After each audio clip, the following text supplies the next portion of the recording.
It's my pleasure to welcome you here to the Clark Howard Show, where our mission is to serve you with advice and information that empowers you to make better financial decisions in your life.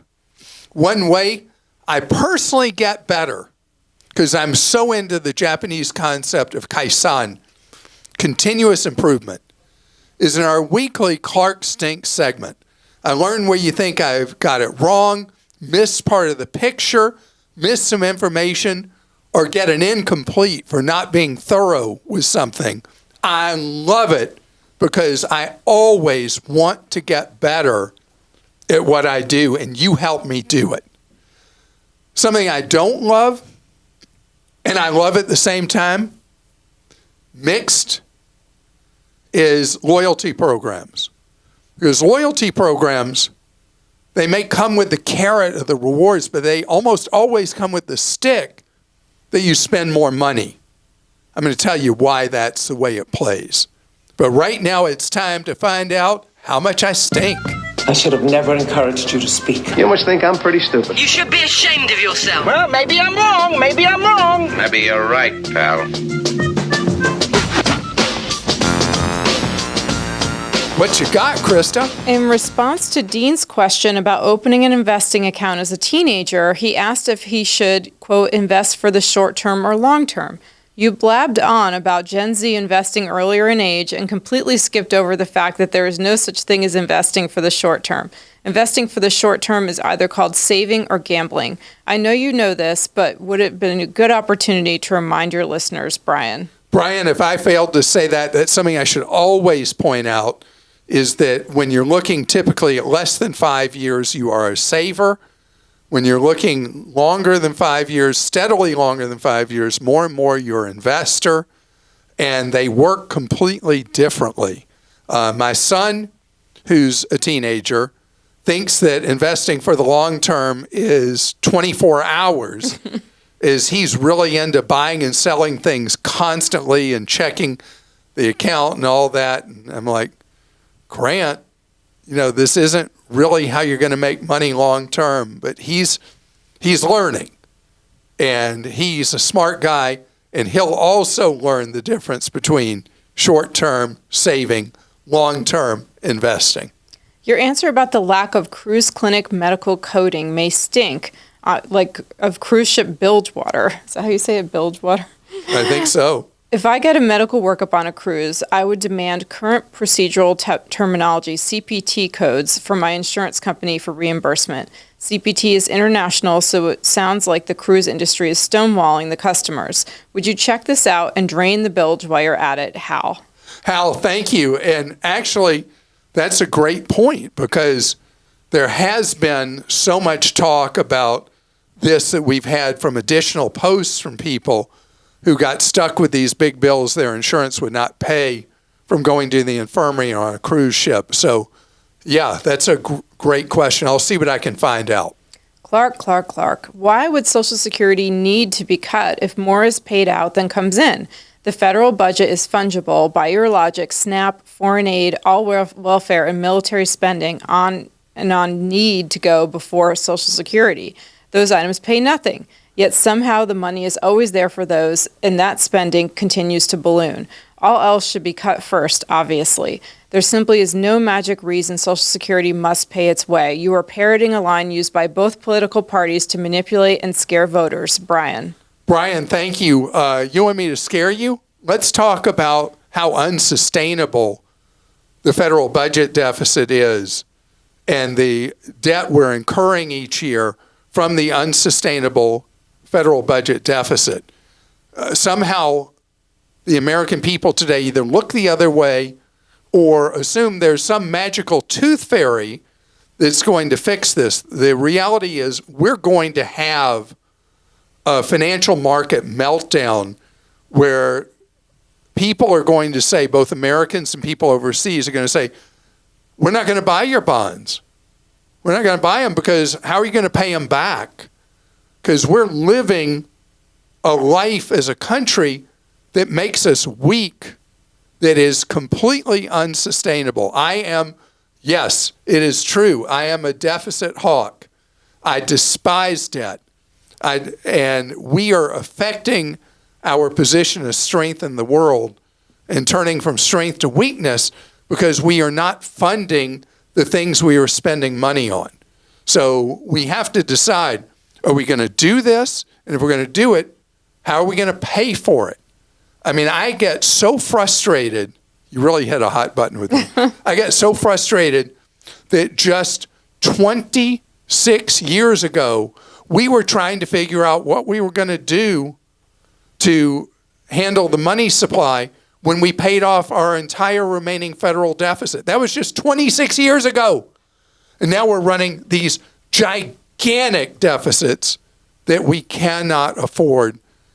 And so, yes, we cannot just print our way out of the shortage of money for Social Security and Medicare because what are known as entitlements are roughly 70% of the federal budget. You can cut everything else to zero. We still don't have enough money, have no national defense, have no services from the federal government at all, just because we are not willing to face the facts that we don't have the money to pay for the promises we're making to people. And we got to get our act together. We've got to get our act together. Clark Howard for president. Of At what? least budget master. Stink may be too strong, but there's a sweetness missing from your answers regarding SEP IRAs. While 25% is the stated limit, there is an exception for self-employed individuals. The 25% limit applies to income less than half of self-employment taxes and less the SEP contribution. Consequently, for a self-employed individual, the maximum contribution ends up being a little more than 18.5% of earnings. Joseph, that is correct, and your answer is almost exact for most people. Some people, apparently, it ends up being around 21%, but you're right that when I just say flat out 25, that is inaccurate, even though that's the headline number. In reality, it's not. a listener was asking for a source of hotel deals for road trips. I think Clark missed a source that might help that listener, Travelzoo. While they aren't solely a list of hotel deals, they often include them. We recently booked a great hotel in Chicago using one of their posted deals. I think it's worth checking out. Katie, thank you. All right, so why don't I talk about Travelzoo? I love it's almost like a bulletin board of travel deals. And there are a lot of really great things there. You also mentioned some of it is hotel deals, which is not their main thing. Some of the travel suppliers that post on Travelzoo, I'm not comfortable with because of potential customer no service issues. So I guess I should talk about Travelzoo and add that caveat each time, just like I have with Kayak when I've talked about when people are looking at airfares, that a lot of the sources that list the low fares for airfares, you'd never want to buy a ticket from because of the consumer problems and customer no service and almost some of them like almost scammy kind of people. So that's a problem with something like Travelzoo or Kayak, that you don't have anybody limiting what's listed there to organizations that have proven to be reputable and customer service focused. well, I have to say, ClarkDeals.com does look through those, and they only post the ones, as far as we know, that are reputable companies. We can never guarantee it, but we do go through all those sites and look we for did. deals. We met about this and Yeah. talked it through and decided that even though they don't vet, we would vet Right. and only list what we were able to determine from Travelzoo were legit deals We think. that go on Clark. Yeah, As we're never best we sure, can yeah. tell. Please don't blame us. Why? They should blame us. No, No? I don't know. Clark, you stink because you don't lay out the whole case for retiring later rather than earlier. You correctly talk about taking Social Security at age 70, but don't mention the other reasons for staying in the workforce until at least that time.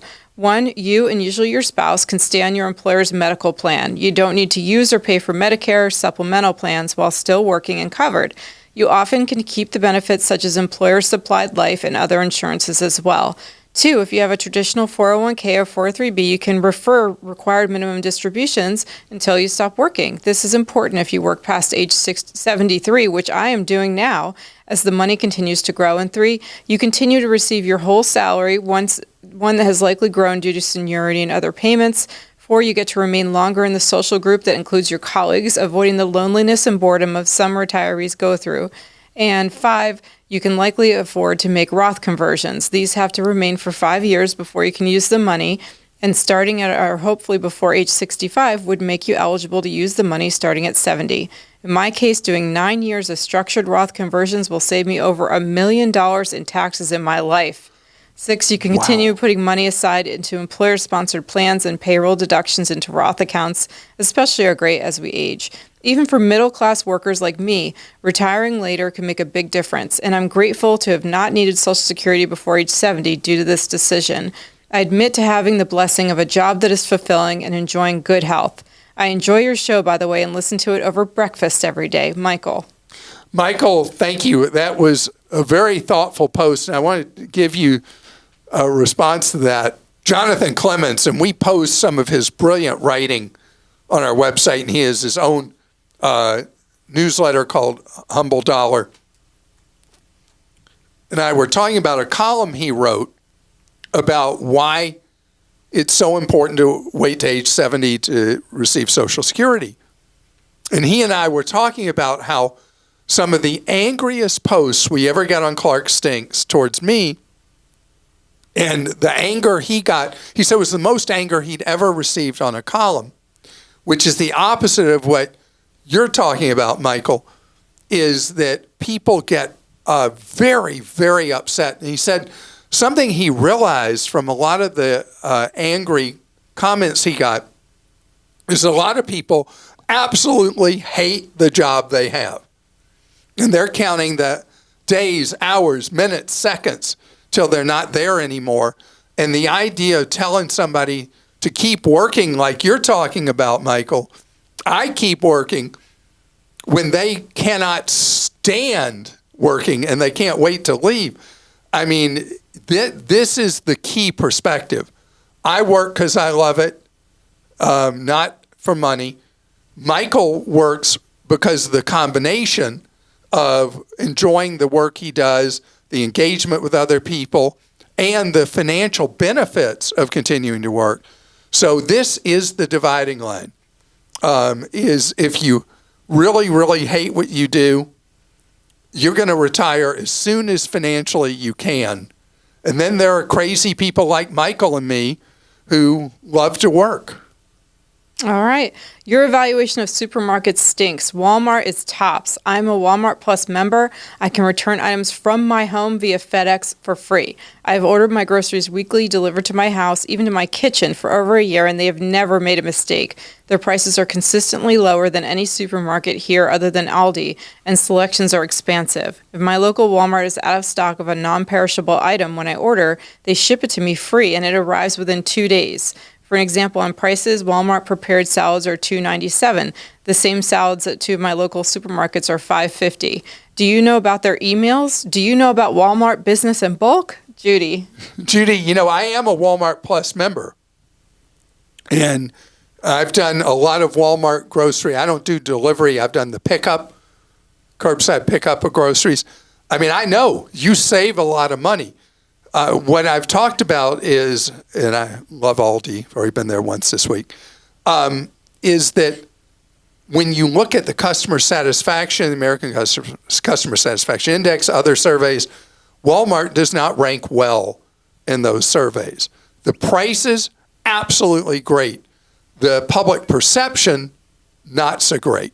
You mentioned the benefits of adding a circulating pump to your home hot water system as saving water and getting instant hot water. These are great benefits. What you didn't mention is that your hot water heater now has to keep the hot water in the pipes hot 24 hours a day, or whatever you set the timer for, which will use additional electricity or gas. I haven't seen a study that weighs the economic and environmental trade-offs, Robert.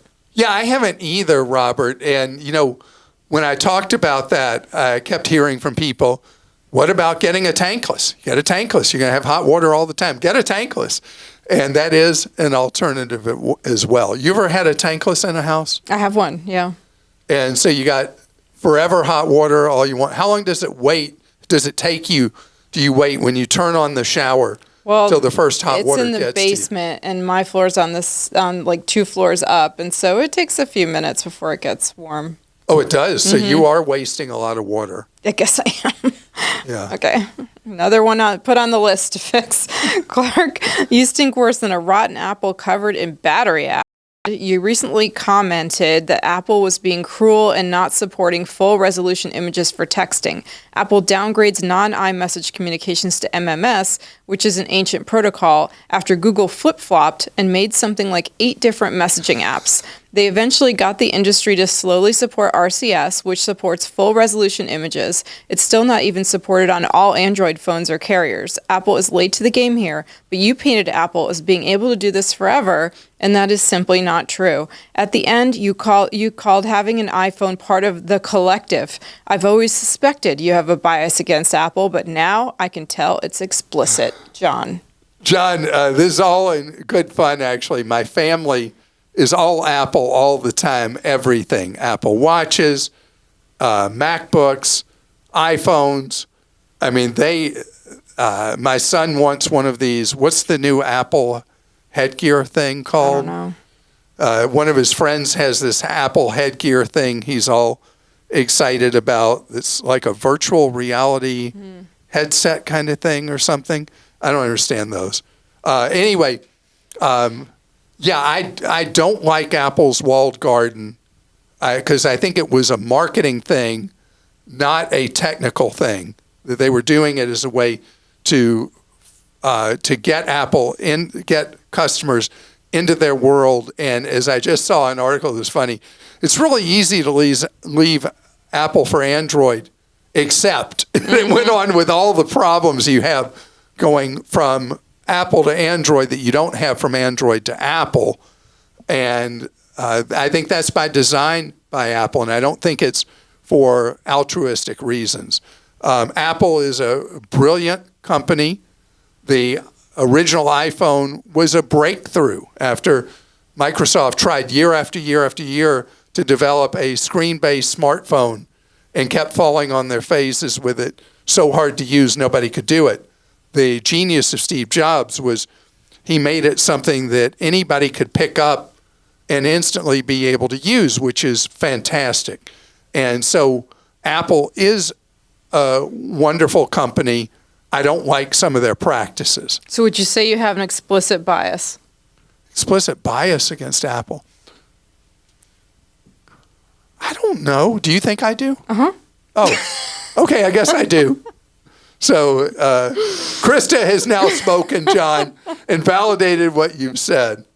So I prefer using, well, it's funny. One of the things I really like about Android is that I can have like this crazy phone that is a tablet and a phone. And one of the wonders of Android is companies can make whatever device they want. And many different companies make the devices. Some make really crummy devices. Some make really great devices. But all different shapes and sizes that you can have, where Apple, if you want to be in Apple's orbit, you can only have the hardware that they design and they decide that you can have. So I am such a free market kind of libertarian kind of guy. I love just having the marketplace experiment and try different things. So if that's a bias, it's a bias. So thank you so much for your post today. Coming up ahead, speaking of loyalty, I'm going to talk about the costs and benefits of loyalty right ahead. Are you a member of the herd? Do you do a particular thing because you have become so loyal to a brand? I think we all do that to some extent. But that human nature thing of being part of the crowd, part of the herd, is something that is exploited by companies through their loyalty programs. And I think about when loyalty programs kicked off 40 years ago in a big way when American Airlines started the Advantage program. And it's spread now to almost any industry that there's some kind of loyalty and rewards program. What happens with these programs is it moves price and product quality or service quality down the list of considerations. Because as we are people who like to be part of the pack, when we have that membership, and especially if we get status, and, I laugh with people about, status levels at Chick-fil-A. That, you get this next status and you get so many extra points every dollar you spend. And then you hit the next level and you get this, that, or the other. And Chick-fil-A is even experimenting at limited locations with a VIP line in the drive-thru for people who have certain status levels in the Chick-fil-A program. And then the airlines and the car rental companies and the hotels and retailers and restaurants all having these loyalty programs where you get the lure of additional privilege or free food or discounts or points that you can redeem for a hotel night or, a free ticket or an upgrade from an airline or whatever industry it is. The loyalty programs change our decision-making process because we will, when we're going to book a hotel, we're trying to get this status level in Hilton or in Bonvoy or in, I forget what International Hotel Group's program is called. But in each of these programs, World to Hyatt, all of them, we're trying to get to this level or get these points that get us this free stay we want and all that. And what gets lost in that is what are we paying for the service we're buying or the product we're buying at that moment? How good is that restaurant? How good is that hotel? How good is that airline flight? And so when we start making those decisions that where we've lost sight of the price, value, quality, and instead we're focused on the reward and the loyalty points, we end up paying a lot more money than we need to. I call it competing with yourself. That instead of making a purchase decision based on what's the best deal, best combination if you're like price. But there's things other than price that I don't really relate to because I've always said I'll accept lower quality for a lower price. But anyway, we all make this combination judgment of price and quality. But what the loyalty programs have done across industries is they've broken that for people who become loyalty program followers. So it's not even brand loyal. It's the loyalty program loyalty. And so you want your Bonvoy points, or you want your Sky Miles, or you want your Advantage points, or Mileage Plus, or whatever it is, to the point that over the course of a year, you may take an inferior flight, you may have a bad meal, you may stay in a crummy hotel, and you also may pay way more money than you need to if you allow competition to make the decision. And so I try to always remember that, even though I'm a member of so many loyalty programs, I still let price guide me to what I'm going to do because I am so price oriented. But know that human nature being what it is, unless you consciously say, oh, no, I'm not going to take that flight because that flight is $200 more than this other flight from brand X or Y or Z.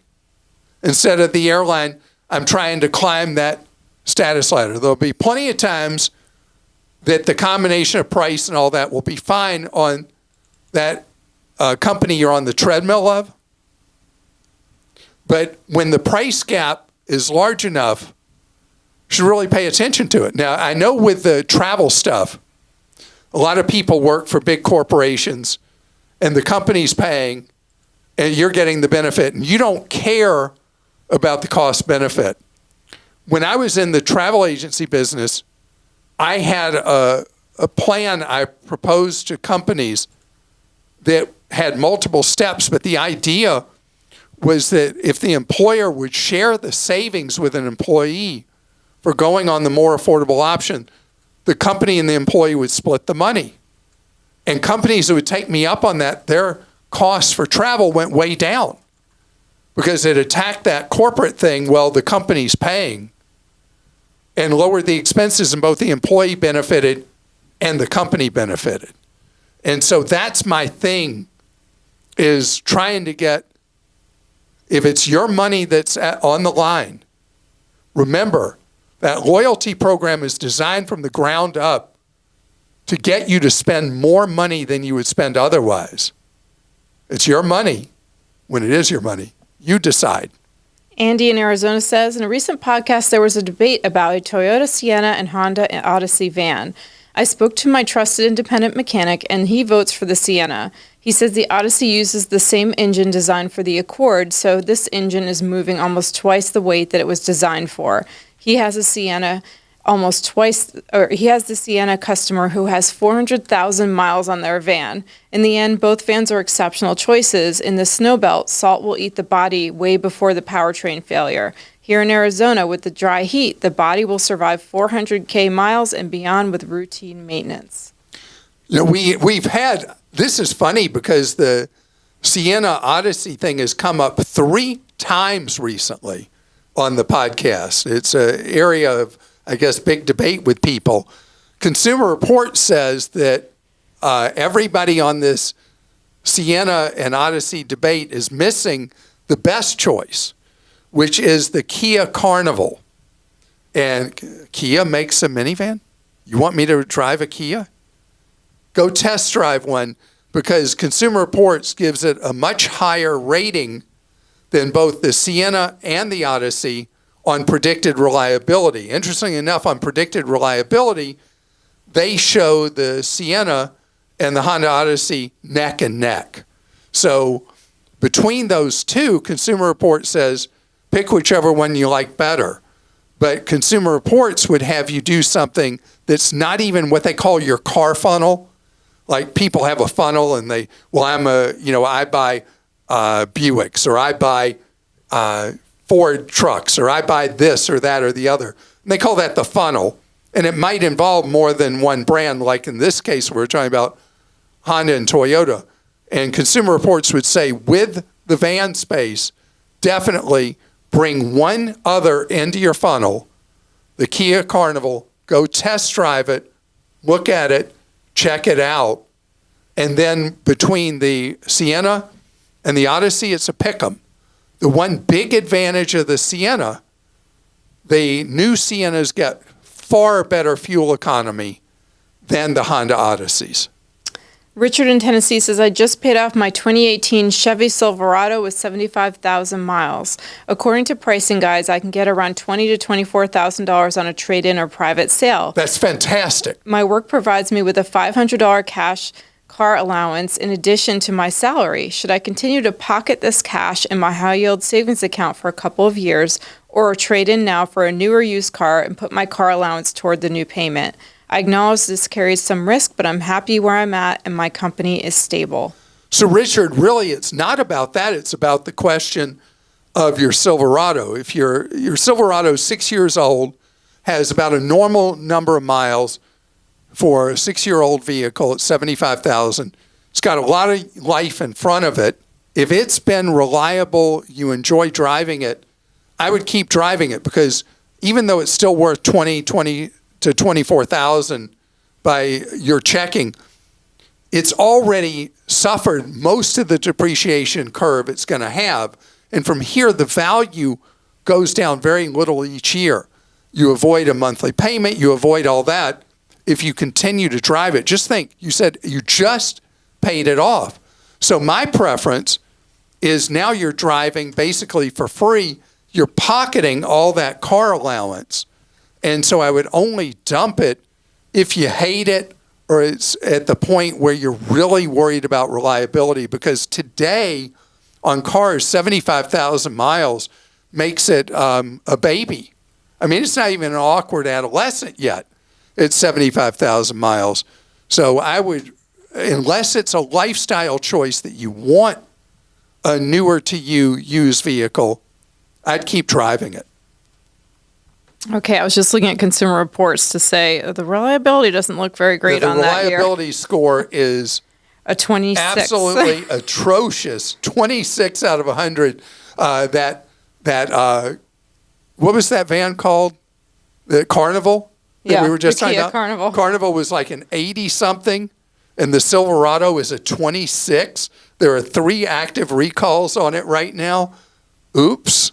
So maybe that would be a reason that you'd want to cycle out of it early. Good rebuttal there, Christa. Thank you. Nathan in Pennsylvania says, my wife and I are in the process of buying our first home, and we have 2 questions. One, with today's higher interest rates and the signaling from the Fed to reduce rates in the foreseeable future, would Clark recommend taking out an adjustable rate mortgage to take advantage of a lower rate today with plans to refinance over the next 5 years to capitalize on a hopefully better mortgage climate? And 2, although we've saved $95,000 to be able to pay 20% down to avoid PMI, Good job. Our credit union offers a first-time home buyer program that doesn't require any down payment and won't charge PMI in exchange for a 0.375% increase in the interest rate. We have $54,000 left on our private student loans that have an interest rate of 3.49%, and we were thinking of taking advantage of this first-time home buyer product to be able to put 10% down on our home and use the other savings we have remaining to pay off our private student loans, which currently cost $817 per month. Okay, so let me deal with the first question first, the adjustable rate mortgage. It is a reasonable decision with relatively low risk if you were to take out an ARM now, have a fixed rate for 5 years, and then sometime in the next 5 years have an opportunity to refi. If you're getting a rate of 1 point or lower versus what the fixed rate would be, that would be a good decision. So if the fixed rate 30-year loan is at, let's just say, I'm just throwing out numbers, is 7%, and the ARM is 6 or below, I would do that. I would take out the 5/1 ARM because the odds that interest rates are going to be lower in the next 5 years is huge. If it turns out to be wrong, then you got a problem. But the odds of that are so low, and nothing is certain in life, but the odds favor making that decision. Which brings us to the second part. I don't want you doing 10% down. I want you doing 20 if you're going to do the ARM especially. The reason is you never know when real estate will go through a slump. And they're usually short term, but you then, if you've only put 10% down, you're in an ARM, the time comes that interest rates are more favorable to refi. And let's say there's been a 3 or 4% drop in home values. You may then have more difficulty appraising out and qualifying for a good refi you want to do. So I want you, for these 2 circumstances tied together, definitely that would be reason number 1 to do the ARM with the 20% down. The second thing is, based on what you've said, your private student loans are at an incredibly favorable fixed rate of 3.5%. At 3.5%, your mortgage is going to carry a higher rate. Keep servicing those loans like you are, paying the 8 whatever a month, instead of paying more in the mortgage every month because of the amortization, tons of interest continually you're having to service with that. And know that you will, over time, you'll pay those as agreed, you'll get them worked off. So that would be my combination of what I'd do. And that was a lot to say about that. And congratulations to you, first of all, on having saved up nearly $100,000 to be able to avoid PMI and have 20% equity in that home right away. And you avoid paying 0.45 higher, I think it was, on the mortgage, or 0.35, whatever that was, you'd have to pay if you did their 10% down product. Go for the 20. And It was 0% down. no, it was zero. Yeah. I thought it would I put thought so. 10% down. I Oh, just went back and I'm looked. sorry. I think I read it as 0, maybe. It's 10% down. Okay. Sorry. Yeah. Sorry, everyone. So I would do the 20 instead of the 10. Okay. All right. And you have a Clarkie for us to end the week, yeah, don't you? Here we go. Hello, my name is David. I'm a Clarkie as well. I became debt-free at 45. But ironically, what I saw was one day when I was staying down in Ponte Vedra in the community, and I go to dinner that evening at Sawgrass, and who do I see but Mr. Howard sitting next to me, thinking, okay, well, this meal definitely cost more than his outfit. So I just thought I would share that story, and kudos to him. So if you're not familiar, you're not a golfer. Ponte Vedra is where the golf tour is based, and Sawgrass is where the TPC is played, what they refer to as the fifth major of the golf tour. And it's a wonderful, beautiful area. It's where when I retired, when I was 31 and never intended to work again, it's where I moved. And you're not a golfer. I'm not a golfer. But you're a beach boy. But when I was living there renting back, when I retired back in the mid-1980s, I lived in a two-bedroom condo on the fourth or fifth fairway of the main Sawgrass Country Club course. And I would watch these corporate people not be able to hit a golf ball at all off the tee. And there were times I'd have to run for cover because that golf ball was coming at me.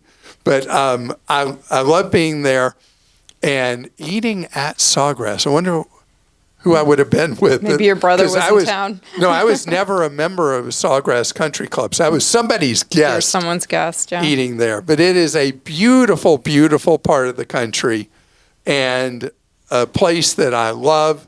And I can't wait to get back there.